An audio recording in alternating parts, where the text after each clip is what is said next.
Good morning. I am a couple of minutes earlier today, and as you can see, I'm doing our session from the studio, and it's pouring. Anyway, let me see if I can tag everybody.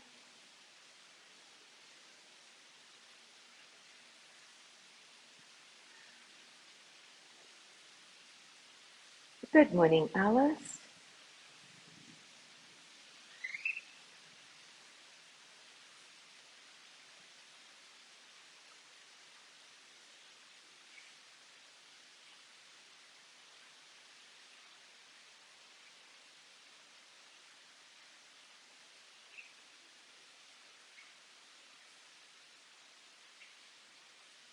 I wonder if I can put it here.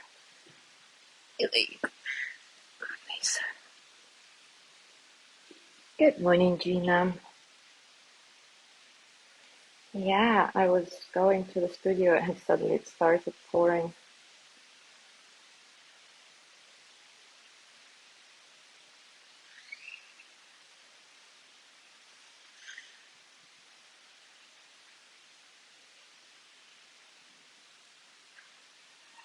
Good morning, Connie.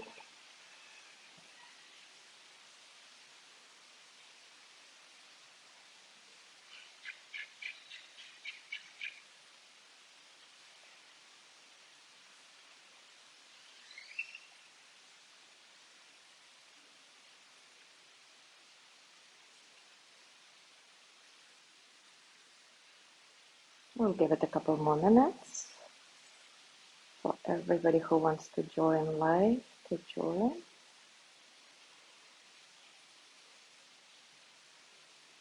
I'm having difficulty tagging people. Let's see if I can do it.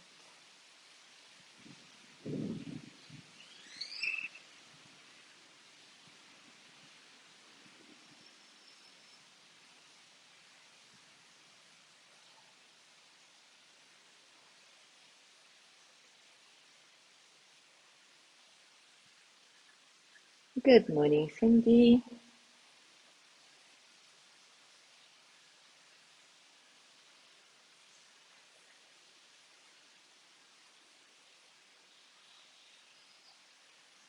Well, for some reason I can't tag everybody, but I can tag whoever and hope that everybody else can join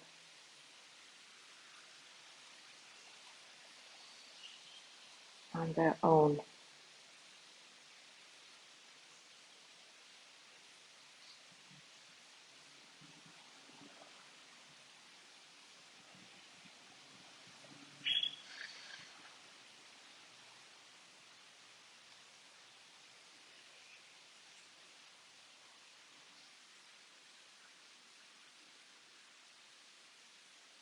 Oh, Gina, you're saying that I am breaking up?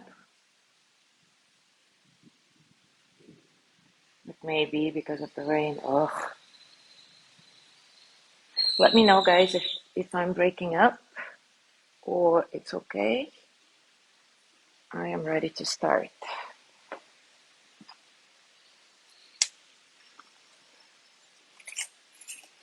Not that I will be able to do anything about it, but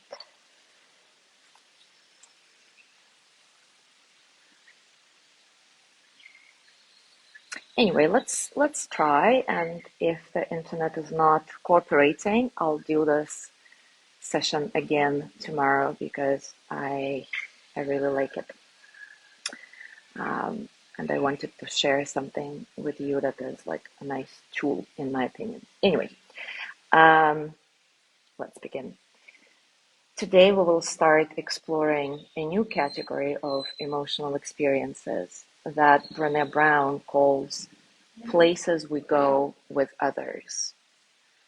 And these include compassion, pity, empathy, sympathy, and comparative suffering. There is a lot of confusion about the difference between compassion and empathy, pity and sympathy.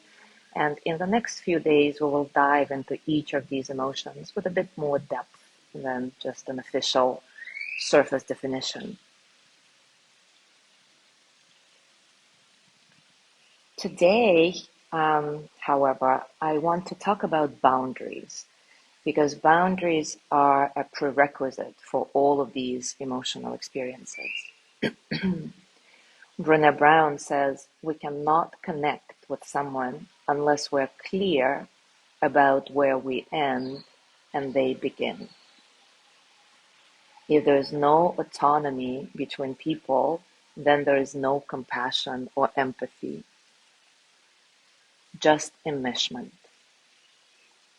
She adds, before I really understood how impossible it is to be compassionate to myself or others when people are taking advantage of me, and when I'm prioritizing being liked over being free, I was much sweeter, but less authentic. Now I am kinder and less judgmental, but I am also firmer and more solid.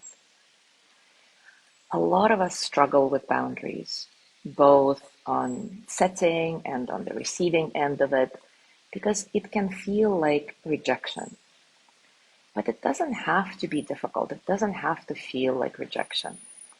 It's a simple discussion of what's okay versus what's not okay. And when it's very clear from the beginning what's okay and what's not okay, there's really no room for misunderstanding or feelings of rejection. Then the focus is moved to where it belongs. You are not the problem. A particular expression of your feelings or thinking is the problem. And Brené Brown gives these examples as like what's okay, what's not okay in this context. It's okay to be pissed. It's not okay to raise your voice and pound on the table. It's okay to change your mind, but it's not okay to assume that I am okay with the changes without talking to me. It's okay to disagree with me, but it's not okay to ridicule my ideas and beliefs. Sometimes, though, we can get really confused about our boundaries. So we're not always sure, especially in very close relationships, where we end and the other person begins. What's ours to take on and what's not ours. And when this is the case, we often get frustrated and even start obsessing. Should I say yes or no to this? Should I do this thing that I don't really feel like doing, or should I not do it? Should I feel guilty for not wanting to do this or that? And the obsession goes on in our poor, confused mind. I love this definition of boundaries by Prentice Hemphill. Boundaries are the distance at which I can love you and me simultaneously. Love it. Boundaries are the distance at which I can love you and me simultaneously.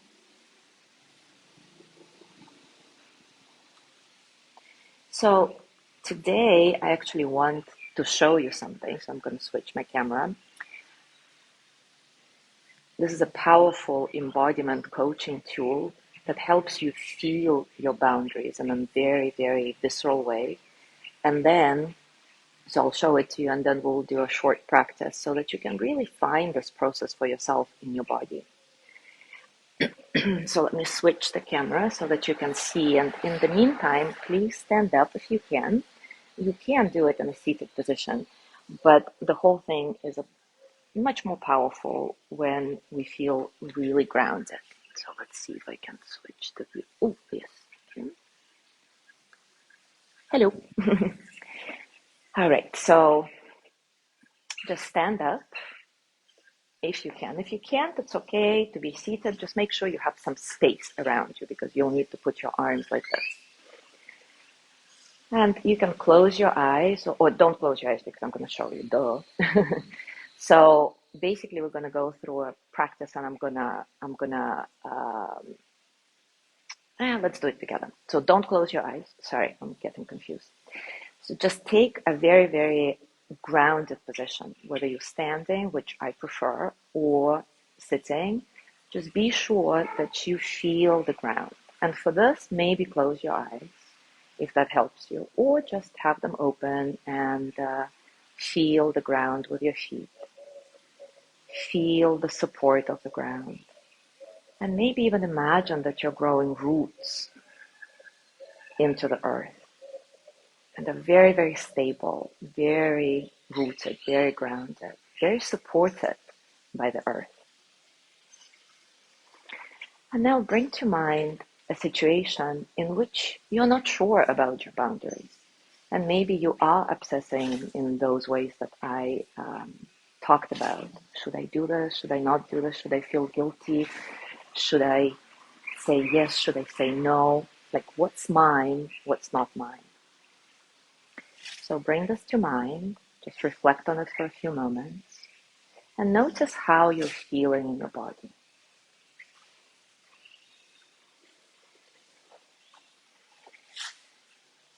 And now allow yourself to once again connect with this grounded sensation of your roots in the earth.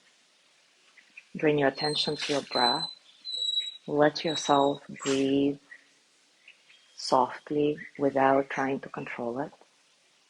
Maybe follow a breath or two from the beginning to end. Keep the situation in mind. And then just notice what about the situation is really yours and what is not yours. And you can do it by putting your arms around. And so maybe your boundary is here, very far, and a lot of the situation is yours. Maybe your boundary is very close to you regarding to the situation, and only this much you can take. So just keep thinking about the situation, and now you can close your eyes and kind of feel around with your arms. Where do your boundaries begin and end?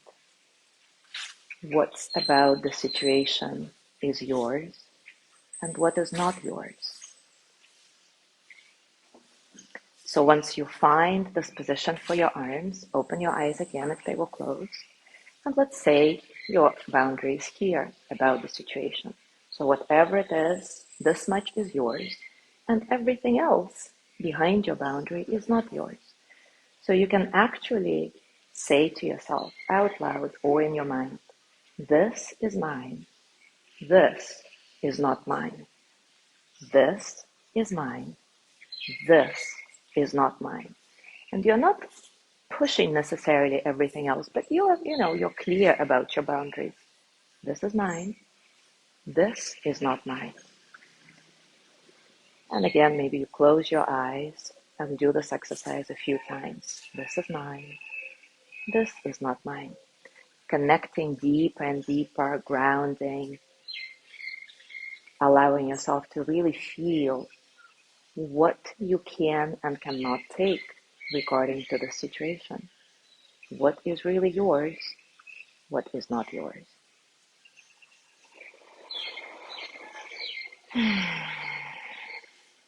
And hopefully you are gaining some clarity through this process. Of course, like with everything else, it requires some practice.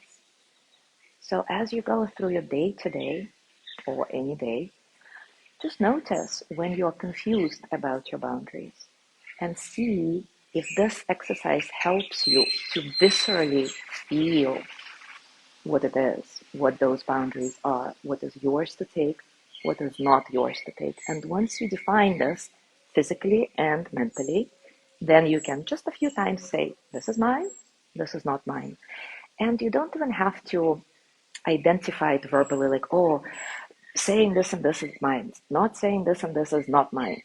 You will feel it and just trust that your body knows, and then your body will send whatever signals need to be sent to your brain, and you will find all the right words to set your boundaries verbally, to have this conversation that Brené Brown suggests to have, a simple what's okay, what's not okay conversation.